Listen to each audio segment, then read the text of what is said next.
سماجی اصلاحی خدمات انجام دینے کی غرض سے دردمندان ملت کی جانب سے سوشو ریفارم امپاورمنٹ سوسائٹی کا قیام عمل میں آیا۔ تنظیم کی جانب سے حیدرآباد علاقے میں مجلس اشاعت اخلاقیات کے دفتر پر ایک اجلاس کا انعقاد عمل میں آیا۔ نکاح کو آسان کرو عنوان کے تحت منعقدہ اس اجلاس میں مفتی قاضی سلیمان رحمانی نے خطاب کیا اور مرکزی موضوع پر قرآن و احادیث کی روشنی میں سیر حاصل گفتگو کی۔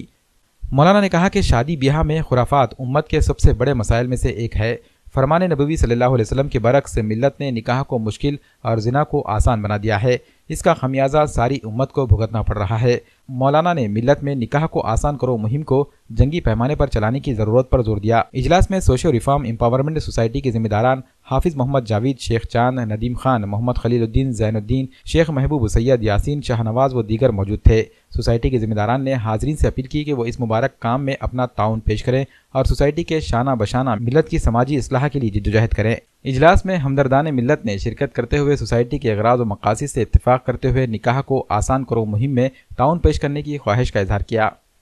ہم تمام ہی سرپرستوں، والدین اور خصوصاً نوجوانوں سے درخواست کرتے ہیں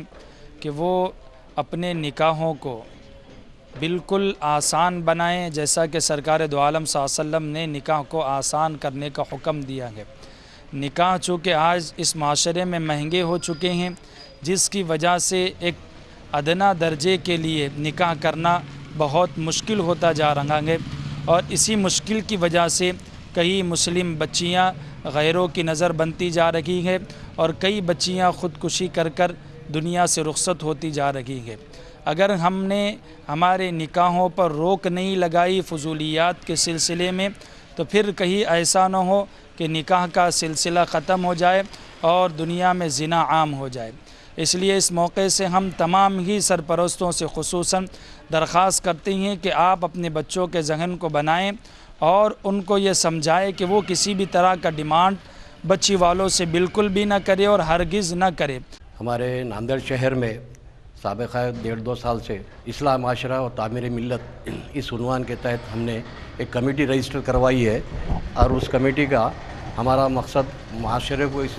کی اصلاح کے تعلق سے ہم لوگ جدوجہد کرنا چاہتے، جس میں سب سے پہلے ہم لوگوں نے ہمارے اپنے شہر اور ہمارے اپنے امت کی بیٹیاں اور بیٹوں کے تعلق سے رشتوں کے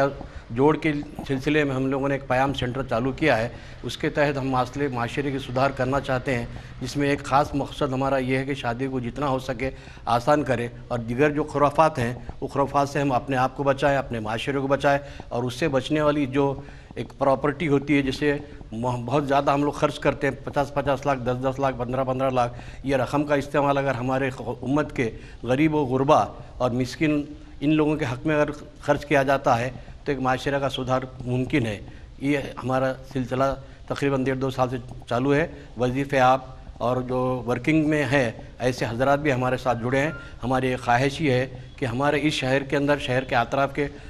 ڈسٹرکٹ ہنگولی، پربھنی، نظام آباد، لاتور، یہاں سے لے کر ہم لوگ اپنے بچیوں کے لڑکیوں کے لیے کچھ رشتوں کے لیے کوششیں کرتے رہیں، اور اچھے مناسبت کے اعتبار سے ان کے رشتے ازدواج طے ہو جائیں اور آگے چل کے ان کی زندگیاں خوشحال گزرے۔ اللہ حافظ۔ ہمیں جو ہے تو دیکھنا ہی چاہیے کہ ہمارے لیے آئیڈیل اور نمونہ جو ہے سنت، شریعت اور رسول اللہ صلی اللہ علیہ وسلم کی زندگی ہے۔ کوئی اہل علم یا صاحب سمجھ لوگ ہمارے لیے آئیڈیل اور نمونہ نہ ہو سکتا ہے، اور خاص طور سے غیر شرعی چیزوں میں تو قطعی نہیں ہو سکتا۔ تو جو بھی لوگ عالم ہو یا سیاسی رہنما ہو یا مذہبی رہنما ہو، وہ غیر شرعی